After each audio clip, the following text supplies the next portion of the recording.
Hey guys, how's it going? It's Blepnir here with another team review. And today I wanted to go over my battles using SUBLOCKE, which is a challenge that I'm doing this season where I have to kill a Pokemon on my team every single time someone subscribes to my channel. What this means is that, let's say that someone subscribes while I'm using a Medicham, a Jellicent, and a Whimsicott. I would have to take one of those Pokemon off my team, and I would not be able to use it for the rest of the whole rotation. The next Go Battle League rotation, I would be able to reset it and use those Pokemon again. You can actually see the Pokemon that have been taken off of my team down below. And you can see here that it starts out pretty slow. It's just the Flygon that has been killed. And then by the last battle, you see that there are actually a lot of Pokemon down there. And so that means that I've gone through all those Pokemon. I've used them, and then I have taken them off my team to change up that team and move on to the next Pokemon. So let's see how these battles go. So first off, we have Jellicent into Venusaur, and you see here that I'm actually using a triple new move team. I'm using the Surf Jellicent, I'm using the Fairy Wind Whimsicott, and I'm using the Boom Burst Flygon. Unfortunately, this first match was the only match I actually used the Boom Burst Flygon, and you're going to see that I actually have an opportunity to use it. So here on the secondary matchup, we see Whimsicott into Braixen. Braixen is really, really squishy, so they probably had to shield up that Moonblast, otherwise it would have done so much damage to them. However, now we're going to see Surf Jellicent absolutely go off here. Surf Jellicent will be able to win this matchup and keep a lot more energy, which is super important. I could have actually farmed up even more there because they're using Ember as the fast move, and Ember is so slow to get to those flame charges. So I throw 3 hexes to optimize my move timing. I throw this Shadow Ball. Shadow Ball will put the Venusaur very low. And then I come into the Boom Burst Flygon. And I could have just gone for the big move here. I could have gone for the Boom Burst. But the Earth Power is easily enough to take out this Frogadier. So we do go for the Earth Power. Earth Power hits so hard. Boom Burst is not necessary on Flygon at all because of the fact that it already has Stone Edge and Earth Power, which are 2 nukes that hit easily hard enough for the Great League. And so here we have a Trevenant into our Jellicent. That is not good. So we go immediately into the Whimsicott, and then they come into a Stunfisk. So this is a very scary situation here. The Stunfisk is going to be able to take care of this Whimsicott with no problem at all using these Rock Slides. Whimsicott is a pretty glassy Pokemon. 2 Rock Slides, more than enough to take him out. And I actually CMP tie here. So this is the best possible situation for me, because if they do take me out here, then they're throwing all of their energy away. And that's going to put the Jellicent into a good spot. So that actually doesn't kill, which is a little bit worse for me. They get 2 extra mud shots of damage. I throw the Surf immediately. I tie them to the Earthquake because I don't want them to get off the Earthquake. And then I come into the Celesteela. Celesteela can easily farm down the Trevenant. They come into Swampert. Swampert has a pretty negative matchup versus Celesteela because of the fact that the Mud Shots are just doing no damage. I do shield up the Hydro Cannon. Hydro Cannon would do less than the Shadow Ball. But I need to shield up 1 Hydro Cannon. Definitely 2 Hydro Cannons would take out this pretty fragile Celesteela here. Celesteela, it has pretty good stats. Its attack stat is so high, but it's not. It's like it has medium bulk. It's solidly bulky. It does take that first Hydro Cannon and cannot be farmed down, so that's huge. I throw my move, which is a questionable choice. They do go for the Seed Bomb. That kills, but this is fine here. We can just go for the Shadow Ball, and that is a good game. It's all thanks to CMP tying to those 2 moves in the mid-game that I was able to reach the Shadow Ball and And yeah, I was able to catch the rock. I was able to tie to the rock slide. I was able to tie to the earthquake against the Stunfisk. So here we have Jellicent into Stunfisk, and this is why the Surf Jellicent is so good now, because all of a sudden Jellicent went from having an okay matchup with Stunfisk to suddenly having a super good matchup with Stunfisk and with the Bastiodon, which is great. And then they come into a Registeel. And this is my best answer to Registeel by far. I'm in a scary spot. I have to shield, and you're going to see that they're going to throw the Focus Blast. So I could have no-shielded that, and then I probably would have won this game. But I'm going to go for 2 Surfs. Once again, this is why Surf is so good. Because one Shadow Ball would not take him out. 2 Surfs do take them out. So I'm going to be forcing a shield here the way that a Shadow Ball would not force a shield. And they don't shield. So we flip switch. We're going to go immediately into our safe swap here. We're going to go into the Celesteela. And the reason why is because Bulldoze will do a ton of damage. Once again, Celesteela has a great attack stat. It has the attack stat of something that's far less bulky than it is. You see there that it actually will survive 2 rock slides, which is fantastic. So it's got some bulk to it. It has enough bulk to deal with this G-Fisk. They have to shield. So now we're in an even shielding situation. And I still have my Jellicent to deal with this thing. They throw another rock slide. They cannot farm me down from here. They have to throw another. And now they're at, I think they're at 0 energy. They throw the rock slide. I can come in with the Jellicent. And then I have to call an Earthquake here. I go immediately for the Surf. So I'm probably going to catch the next move. Probably going to catch on Whimsicott. They let the Surf go. That is huge.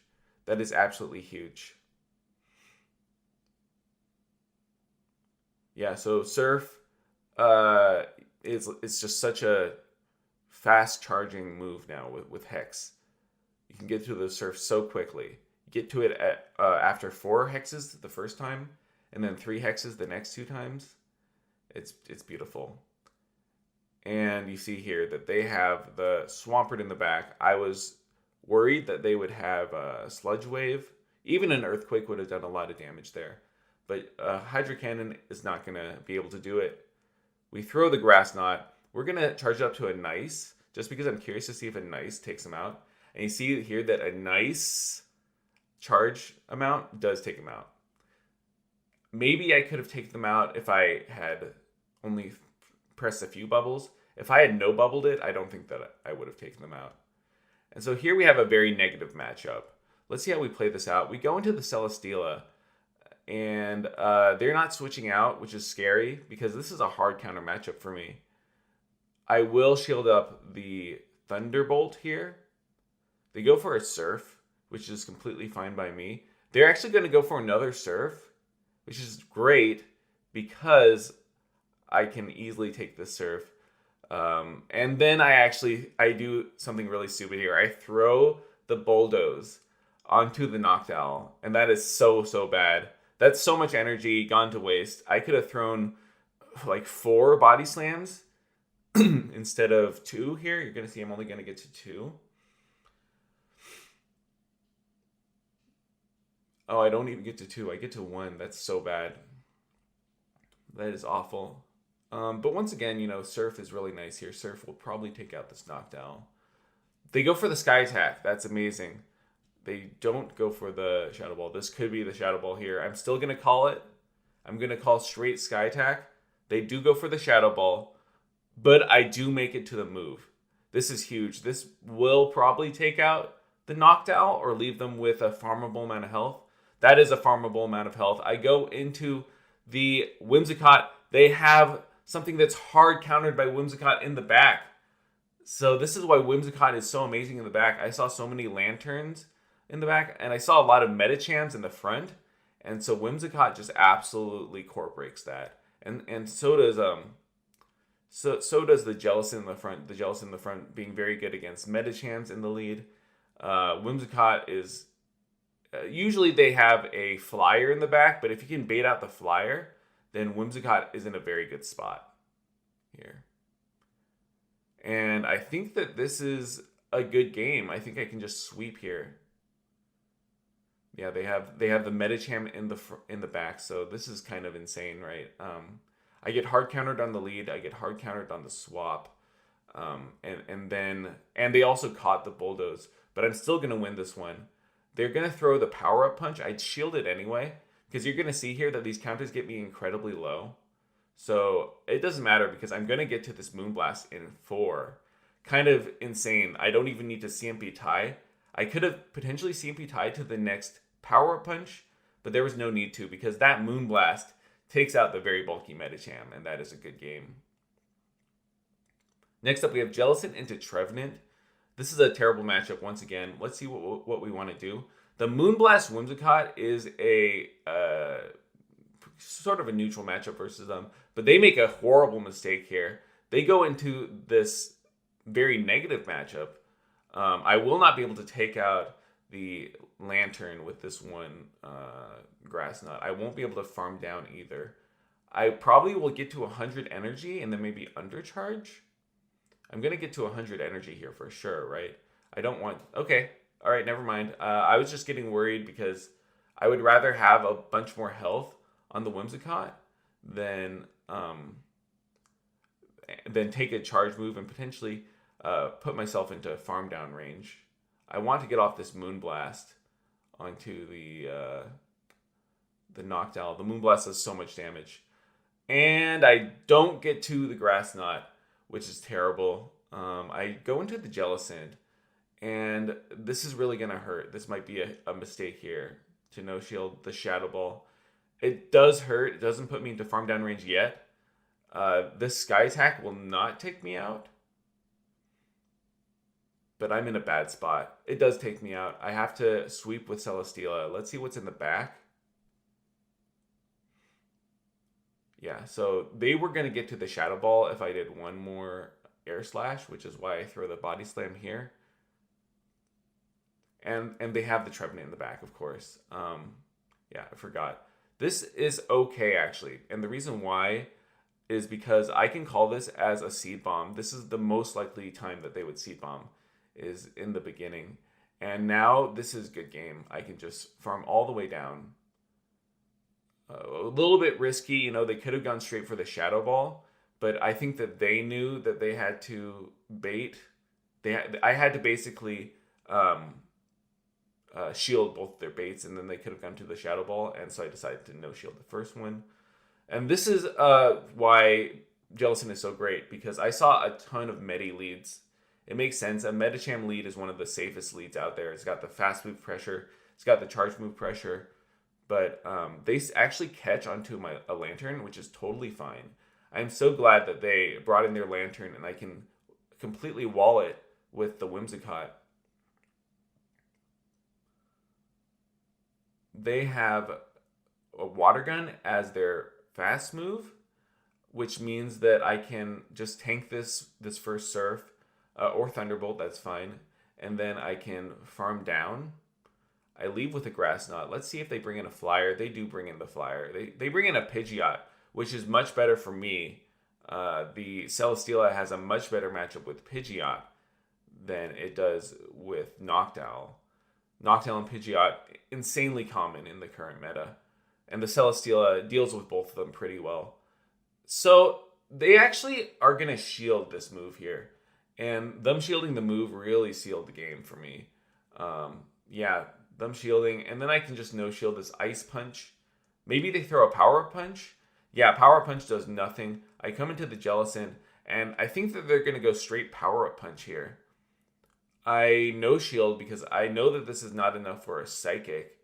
And they go straight Power Punch. This is really good for me. You see that I actually switched to Ice Beam as a secondary charge move over Shadow Ball. I don't think that Ice Beam is better. I just wanted to try out Ice Beam because at that point, then you have the coverage versus the grass types, and that can flip a bunch of matchups, like the matchup with Chestnut. I throw the ice beam here. I'm not sure why I decided to do that, but yeah, I could have just easily thrown the surf. Even a double debuff surf would have been more than enough. I throw the ice beam anyway. I come into the Celesteela, and that is a good game. Even a Brave Bird would not take out the Celesteela, and I have a shield there. Next up, we have a team switch up. We have Registeel, Pelipper, and Sableye. So you can see here that that we must have gotten quite a bit of subs. And I switch into my Pelipper, and Pelipper, if it can land this Hurricane, will flip the matchup with the Lickitung, unless I mess up. I think they actually mess up here because I'm going to overfarm too much. They have to shield this, right? They're going to shield. They want to preserve switch. So I overfarm too much. I have to shield this. And then after this, I think that I actually let them throw the next Body Slam, which is quite bad for me. This is not a good situation to be in because that takes me out. And then I come into the Registeel, and they switch back into Medicham. I switch into my Sableye, and this is a good matchup. Even if they make it to 2 Ice Punches, they can't farm me down. So I just throw these 2 foul plays. They can't counter me down after this.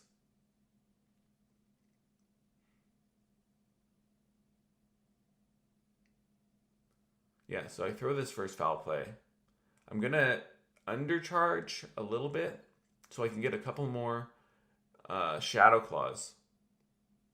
Or just let them take me out, because at this point, my Sableye is dead weight. I have to hope that they have something that the Registeel can take care of in the back. And they have a Charizard in the back, so this is not over. I throw the Focus Blast here, which is a mistake. I should have just thrown the Zap Cannon to debuff them. I guess that it wouldn't have made a whole lot of difference, to be honest, because either way, the Blast Burn will not take out my very bulky Registeel. I will not be in farm down range. I have to hope that they don't catch, and they don't catch. So this was a very close thing. They could have probably just caught onto their Lickitung and won the game. But you see here that I actually outpaced Lickitung in damage. We were both at around the same amount of health. But my Registeel is so bulky that it was actually able to outpace the Lickitung, the Lickitung's licks. And so that's just a showcase of how good a bulky Registeel is in comparison to a Raid IV Registeel. It's a completely different monster. So once again, these were the Pokemon that ended up getting taken out. I didn't show all of my matches. I didn't show my matches using a bunch of these Pokemon. But if you guys want to see the Sublocke in action, I stream every morning at 9 a.m. Pacific Standard Time on my channel, twitch.tv/Blepnir, which I will link down below. Thank you guys so much for watching, and I hope to see you guys next time. Bye.